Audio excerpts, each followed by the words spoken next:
রাসূলের কাছে আসলেন, এসে বলে ইয়া রাসূলুল্লাহ আমরা কালিমা পড়তে চাই, ঈমান আনতে চাই। আল্লাহ রাসূল এদেরকে কালিমা পড়ালেন, এরা ঈমান আনলো। আল্লাহ রাসূল বলেন শোনো হে সাহাবীরা, তোমরা বিপদ আপদে ধৈর্য ধারণ করবার জন্য প্রস্তুতি গ্রহণ করো। সাহাবীরা বললেন ইয়া রাসূলুল্লাহ বিপদ আপদে ধৈর্য ধারণ করবার প্রস্তুতি কেন গ্রহণ করব? আল্লাহ রাসূল বলেন যারা মুমিন, যারা মুত্তাকি, যারা ঈমানদার, এরা হলো আল্লাহ তাআলার বন্ধু, আর আল্লাহ তাআলা এদেরকে মাঝে মাঝে বিপদ আপদ দিয়ে পরীক্ষা করেন। ঠিক কিনা জোরে বলেন? এই যে দেখেন সারা দেশে জ্বর হইতেছে, জ্বর, ডেঙ্গু জ্বর, ঠিক কিনা জোরে বলেন? অনেকে মনে করতে পারেন এই ডেঙ্গু জ্বরটা আল্লাহর পক্ষ থেকে গজব, আমি মনে করি এটা আল্লাহর পক্ষ থেকে রহমত। ঠিক কিনা জোরে বলেন? কারণ হাদিস শরীফে পেয়েছি হযরত আবু হুরায়রা রাদিয়াল্লাহু তাআলা আনহু বলেন এই জ্বর একদিন আল্লাহ রাসূলের কাছে আসলেন, কৃষ্ণ কায়া নারীর বেশে আসলেন, এসে আল্লাহ রাসূলের কাছে আসলেন। আল্লাহ রাসূল বলে কে তুমি? বলে আনা উম্মে মিলাম, আমি উম্মে মিলাম। রাসূল বলে কি করো তুমি? বলে আমি গোশত খাই আর রক্ত চুষি। আল্লাহ রাসূল বলেন কি বল? বলে হ্যাঁ তোমার বাড়ি কই, কোথায় তোমার ঘর? বলে জাহান্নামে আমার বাড়ি, জাহান্নামের উত্তাপ থেকে আমার সৃষ্টি হয়েছে। রাসূলের আর বুঝতে বাকি না এটা জ্বর।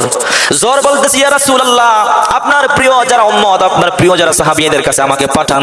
আল্লাহ রাসূল সাল্লাল্লাহু আলাইহি ওয়াসাল্লাম জ্বরকে মদিনার সমস্ত আনসারী সাহাবীদের কাছে পাঠিয়ে দিলেন। জ্বর চলে গেল, সমস্ত আনসারী সাহাবীদের জ্বর এলো। একদিন দুই দিন নয়, 7 দিন পর্যন্ত সমস্ত আনসারী সাহাবীদের জ্বর হলো। সমস্ত সাহাবীরা দুর্বল হয়ে গেলেন, ক্লান্ত হয়ে গেলেন।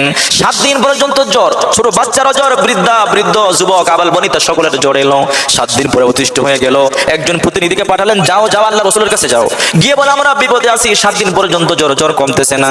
প্রতিনিধি আসলেন, এসে বলেন ইয়া রাসূলুল্লাহ আমাদের মদিনার সমস্ত আনসারীদের ঘরে ঘরে জ্বর এলো আজকে 7 দিন পর্যন্ত। রাসূল তো আগেই জানেন, ঠিক কিনা জোরে বলেন? রাসূল আপনি দোয়া করেন যেন আল্লাহ জ্বর সারায় দেয়। রাসূল দোয়া করলেন, সাথে সাথে জ্বর চলে এলো, জ্বর চলে গেল। এরপর থেকে ওই সমস্ত গোত্র লোকদেরকে রাসূল দেখলেই বলতেন স্বাগতম তোমাদের যাদেরকে জ্বরের মাধ্যমে আল্লাহ তাআলা পবিত্র বানিয়ে দিয়েছে। সুবহানাল্লাহ বলেন। এই জ্বর মানুষের জন্য গজব নয়, সমস্ত অসুখ বিসুখ বান্দার জন্য রহমত, গুনাহ মাফ করে দেন। ঠিক কিনা জোরে বলেন? এক সাহাবী বিবাহ করেছে অত্যন্ত সুন্দরী একটা মহিলা, তাদের সুন্দর সংসার চলছিল। 2-3 বছর সংসার হওয়ার পরে গভীর রাতে ওই এক সাহাবী পানি চাইলো, তার বিবি পানি আনবার জন্য নদী চলে গেলেন। পানি আনতে আনতে আবার সাহাবী ঘুমায় পড়লেন। ওই মহিলা দাঁড়িয়ে আছে ফজর পর্যন্ত। ফজরের আজান হয়ে গেল, সাহাবীর ঘুম ভেঙে গেল, কানের মধ্যে আল্লাহু আকবার আজান চলে এলো আওয়াজ, ঘুম ভেঙে গেল। সাহাবী ঘুম থেকে জেগে দেখে তার বিবি এখনো পানির গ্লাস নিয়ে দাঁড়িয়ে আছে। সাহাবী খুশি হয়ে গেল, খুশি হয়ে বলে বিবি মধ্যরাত্রে পানি চাইলাম আর এখনো তুমি দাঁড়িয়ে আছো গ্লাস নিয়ে, ঘুমাওনি তুমি? বলে না আপনি পানি চাইছেন, আবার কখন চাবেন, আবার আমি আপনাকে দিতে পারবো না, আপনি কষ্ট পাবেন।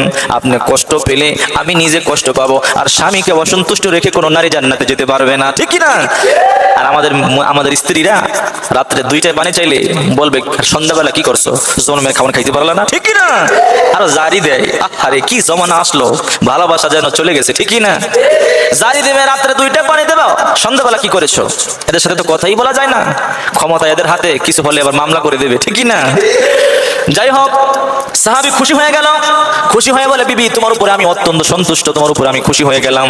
আজকে আমি ওয়াদা দিলাম তুমি যা চাইবা আমি তোমাকে তাই দিয়ে দেব। সুবহানাল্লাহ বলেন। যা চাইবা তা দেব।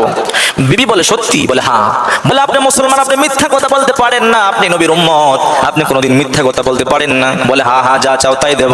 বলে যদি দিতেই চান তাহলে আমাকে তালাক দিয়ে দেন। নাউজুবিল্লাহ বলেন না, তালাক চাই, তালাক। সাহাবী চিন্তাও করতে পারলেন না, খুশি মনে যা চাইবা তা দেব, তালাক চেয়ে বসলো। অবাক হয়ে গেল, বলে বিবি এটা কি, বলো তালাক কেন চাইলা? বলেন না কোনো প্রশ্ন নাই, আপনি বলেছেন যা চাইবো তা দেবেন, তালাক দিয়ে দেন। বেচারা বিপদে পড়ে গেছে ওই সাহাবী, কি করবে চিন্তা করতেছে, ভাবতে পারে না এমন কিছু চাবে। এত সুন্দর সংসার চলছিল, মহাব্বতের কমতি ছিল না, হঠাৎ করে এমন কথা কেন? ওই সাহাবী বলতেছে বিবি রে আমি যেহেতু কথা বলে বিপদে পড়ে গেছি, সিদ্ধান্ত দিতে পারি না, চলো চলো মদিনায় রাসূলের কাছে যাই, রাসূল যে ফয়সালা দিবে তা আমরা মেনে নেব। নবীজির নাম যখন বললেন তো ওই মহিলা সাহাবিয়া সেও কিছু বললেন না, বললেন ঠিক আছে চলেন। দুইজনে চললেন নবীজির দরবারে। যেতে যেতে বহুদূর রাস্তার মধ্যে পাহাড়ি এলাকা, গিরিপথ, অত্যন্ত গরম বালু আর বিশাল বড় বড় পাথর, পাথরের সাথে হুচুট খেয়ে ওই সাহাবীর পা ভেঙে গেল, পা ফেটে গেল, রক্তক্ষরণ হলো। ওই সাহাবিয়া মহিলা নিজের আঁচল ছিঁড়ে স্বামীর পা বেঁধে দিলেন, অনেক কষ্ট করে ওই সাহাবীকে উঠালেন। সাহাবী বলে বিবি চলো চলো আর একটু বাকি আছে নবীজির বাড়ি। এবার মহিলা বলতেছে স্বামী গো না না নবীজির বাড়িতে যেতে হবে না, চলেন বাড়িতে চলে যাই। পুরুষ সাহাবী বলে বিবিরা তোমাকে আমি তালাক দিতে চাই না, চলো চলো যত কষ্টই হয় নবীজির বাড়িতে যাই, নবীজি থেকে ফয়সালা নিয়ে আসি। ওই মহিলা বলতেছে স্বামী গো যা চেয়েছিলাম তা পেয়েছি, তালাক দিতে হবে না, চলেন আমরা বাড়িতে চলে যাই। সাহাবী বলে কেন তালাক চাও না এখন, কেন, কারণ কি? বলে স্বামী আমার 3-4 বছর আপনার সংসার করি, কোনোদিন আপনার ঘরে কোনো বিপদ দেখলাম না। আল্লাহ রাসূল বলেছেন যাকে আল্লাহ পছন্দ করেন তাকে বিপদ দেন, আপদ দেন, বালা মুসিবত দেন। আজকে 3-4 বছর আপনার সংসার করি, আপনার ঘরে কোনো বিপদই দেখলাম না, আপনার ঘরে কোনো সমস্যাই দেখলাম না, আমার ধারণা মনে হয় আপনাকে আল্লাহ পছন্দ করেন না, যে লোকটাকে আল্লাহ পছন্দ করেন না তার সাথে আমি সংসারও করব না, এই সিদ্ধান্ত নিয়েছিলাম। যখন আপনার পা আল্লাহ ফাটিয়ে দিয়েছে, আপনি ফাটান নাই, এটা আল্লাহ ফাটিয়ে দিয়েছে, রক্তক্ষরণ করিয়েছেন, আল্লাহ আপনাকে বিপদ দিয়েছেন, এখন বিশ্বাস হয়েছে আল্লাহ আপনাকে পছন্দ করে, তাই আমি আপনার সংসার করব, ঠিক কিনা জোরে কর সুবহানাল্লাহ। আর আমাদের মহিলারা ঘরে এক সপ্তাহ খাবার না থাকলে তালাক দিয়ে চলে যাবে, ঠিক কিনা? দেশের ছেলের অভাব নাই, অনেক ছেলে ঘুরতেছে, এখন বললেই পাগল হয়ে নিয়ে যাবে, আমাদের ভয় দেখায়, ঠিক কিনা জোরে বলেন। সাহাবীদের জিন্দেগি পড়েন কেমন ছিল, সুন্দর জিন্দেগি, তাই বিপদ আপদ আসলেই ধৈর্য হারাতে নাই, বিপদ আপদ আসলেই আল্লাহ তাআলাকে গালিগালাজ করতে নাই, ধৈর্য ধারণ করেন। বুঝবেন বিপদ আল্লাহ দিয়েছে অবশ্যই আমাকে পরীক্ষা করবার জন্য, বিপদ দিয়েছে আল্লাহ আমার মঙ্গলের জন্য, আমার পিছনের গুনাহগুলো মাফ করবার জন্য, ঠিক কিনা জোরে বলেন। তাই বিপদ আপদে কিছু দোয়া রাসূল শিক্ষা দিয়েছেন, এই দোয়াগুলো পড়বেন, তাহলে বিপদ আর আসবে না, ঠিক কিনা? আবু দাউদ শরীফের 1554 নম্বর হাদিস, আল্লাহ রাসূল বলেন এই দোয়া যদি কেউ পড়ে আমল করে, জীবনে কোনো দিন ডায়াবেটিস হবে না, ক্যান্সার হবে না, প্যারালাইসিস হবে না, হার্ট অ্যাটাক করবে না, স্ট্রোক করে মারা যাবে না, বড় বড় রোগ থেকে আল্লাহ তাআলা হেফাজত করবে, সুবহানাল্লাহ বলেন। কোনো দিন সেন্স হারাবে না, কোনো দিন পাগল হবে না, ব্রেন স্ট্রোক করবে না, সুবহানাল্লাহ বলেন। আর আজকে এই সমস্ত বড় বড় ব্যাধিগুলোতে আমরা বেশি আক্রান্ত, ঠিক কিনা? ডায়াবেটিস ঘরে ঘরে, ক্যান্সার, প্যারালাইসিস, এই সমস্ত স্ট্রোক গুলো আমাদের আশেপাশে অহরহ হচ্ছে। আল্লাহ রাসূল বলেন, হযরতে আনাস রাদিয়াল্লাহু তাআলা আনহু বলেন, রাসূল সাল্লাল্লাহু আলাইহি ওয়াসাল্লাম সব সময় দোয়া পড়তেন, দোয়া করতেন, এই দোয়া যদি কেউ পড়ে আমল করে, জীবনে কোনো দিন ডায়াবেটিস হবে না, ক্যান্সার হবে না। এই দোয়া পড়তে রাজি আছেন না নাই? দোয়াটা সবাই শিখেন। আবু দাউদ শরীফের 1554 নম্বর হাদিস, আল্লাহ রাসূল সাল্লাল্লাহু আলাইহি ওয়াসাল্লাম বলেন, আল্লাহুম্মা ইন্নী আউযু বিকা মিনাল বাসরি ওয়াল জুনুনি ওয়াল জুজামি ওয়া মিন সাইয়্যিল আসকাম। আমি আবারো বলছি, আল্লাহুম্মা ইন্নী আউযু বিকা মিনাল বাসরি ওয়াল জুনুনি ওয়াল জুজামি ওয়া মিন সাইয়্যিল আসকাম। আল্লাহ রাসূল এই দোয়াটা পড়তেন, এই দোয়া যদি আপনি সব সময় পড়তে থাকেন, ইনশাআল্লাহ অবশ্যই অবশ্যই কোনো দিন ডায়াবেটিস হবে না, ক্যান্সার হবে না, প্যারালাইসিস হবে না, হার্ট অ্যাটাক করবেন না, স্ট্রোক করবেন না, আপনি কোনোদিন পাগল হবেন না, সর্বপ্রকারের বিপদ আপদ থেকে আল্লাহ হেফাজত করবেন, সুবহানাল্লাহ বলেন। এর পরের হাদিসটা দেখেন, আবু দাউদ শরীফের এর পরের হাদিসটা 1555 নম্বর হাদিস, আল্লাহ রাসূল সাল্লাল্লাহু আলাইহি ওয়াসাল্লাম বলেন, এই দোয়াটা যে করবে আল্লাহ তাআলা সমস্ত বিপদ দূর করে দিবে, অভাব দূর করে দিবে, আল্লাহ তাআলা দ্রুত অর্থওয়ালা বানিয়ে দিবে, সুবহানাল্লাহ। আজকে আমাদের অভাব অনটন বেশি, ঠিক না জোরে বলেন। হযরত আবু সাঈদ খুদরি রাদিয়াল্লাহু তাআলা আনহু বলেন, আল্লাহ রাসূলের সাথে আমি গেলাম মসজিদে নববীর মধ্যে, গিয়ে দেখি একজন সাহাবী বসে আছে, আনসারী সাহাবী, যুবক সাহাবী, নাম তার আবু উমামা, চিন্তিত অবস্থায় বসে আছে। আল্লাহ রাসূল বলেন, ইয়া আবু উমামা, এখন তো নামাজের সময় নয়, তুমি কেন মসজিদে আসলা, কেন বসে আছো চিন্তিত আর পেরেশানি অবস্থায়? আবু উমামা বলে, ইয়া রাসূলুল্লাহ, দুশ্চিন্তা, টেনশন, পেরেশান আর ঋণ আমাকে এই সময় মসজিদে আনতে বাধ্য করেছে, আমি টেনশনে আসি, পেরেশানিতে আসি। সাহাবীরা টেনশনে পড়লে, সাহাবীরা যদি অসুখে পড়ে, বিপদে পড়ে মসজিদে যায়, আর আমরা টেনশনে পড়লে বি আর মদ টানা শুরু করে দেই, ঠিক কিনা জোরে বলেন।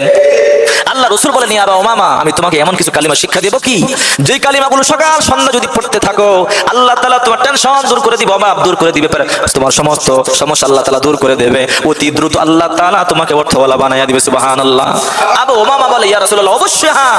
আল্লাহ রাসূল বলেন, তুমি পড়বে, আল্লাহুম্মা ইন্নী আউযু বিকা মিনাল হাম্মি ওয়াল হাযানি ওয়া আউযু বিকা মিনাল আজিজি ওয়াল কাসালি ওয়া আউযু বিকা মিনাল জুবনি ওয়াল বুখলি ওয়া আউযু বিকা মিন গলাবাতিদ দাইনি ওয়া কাহরির রিজাল। আমি দোয়াটা আবারো বলছি, আবু দাউদ শরীফের 1555 নম্বর হাদিস এটা, আল্লাহুম্মা ইন্নী আউযু বিকা মিনাল হাম্মি ওয়াল হাযানি ওয়া আউযু বিকা মিনাল আজিজি ওয়াল কাসালি ওয়া আউযু বিকা মিনাল জুবনি ওয়াল বুখলি ওয়া আউযু বিকা মিন গলাবাতিদ দাইনি ওয়া কাহরির রিজাল।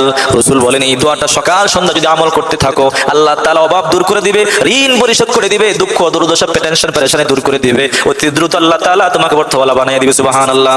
কয়েকদিন পরে আবু উমামার সাথে আবার দেখা, আল্লাহর রাসূল দেখলেন সে হাসতেছে। রাসূল বলে, কেন হাসো, কয়েকদিন আগে অত তুমি চিন্তিত ছিলে। বলে, ইয়া রাসূলুল্লাহ, আপনি দোয়া শিখিয়ে দিয়েছেন, কালিমা শিখিয়ে দিয়েছেন, তাই ইয়াকিনের সাথে, বিশ্বাসের সাথে পড়তেছিলাম, যার কারণে অতি দ্রুত আল্লাহ তাআলা ঋণ আমাকে পরিশোধ করবার তৌফিক দিয়েছে, পেরেশানি দূর করে দিয়েছে, দুঃখ দূর করে দিয়েছে, আল্লাহ তাআলা আমাকে অর্থওয়ালা বানিয়ে দিয়েছে, সুবহানাল্লাহ। বিপদে পড়লে এগুলো পড়েন আর সব সময় এগুলো আমল করেন, বিপদ আল্লাহ তাআলা এমন বিপদ দেবেন না যে বিপদের মাধ্যমে আপনাকে আল্লাহ তাআলা ধ্বংস করে দেবেন, এমন বিপদ দেবেন না যে বিপদের মাধ্যমে আল্লাহ তাআলা আপনাকে মেরে ফেলবেন। আল্লাহ তাআলা আপনাকে ছোট ছোট বিপদ দিবেন, যার মাধ্যমে আল্লাহ তাআলা বড় বড় বিপদগুলো সরায়া দিবেন। আল্লাহ তাআলা আমাদের সকলকে এই সমস্ত হাদিস কোরআন ভিত্তিক জীবন গঠন করে রাসূলের আদর্শ মধ্যে চলবার তৌফিক দান করে, সবাই বলে আমিন।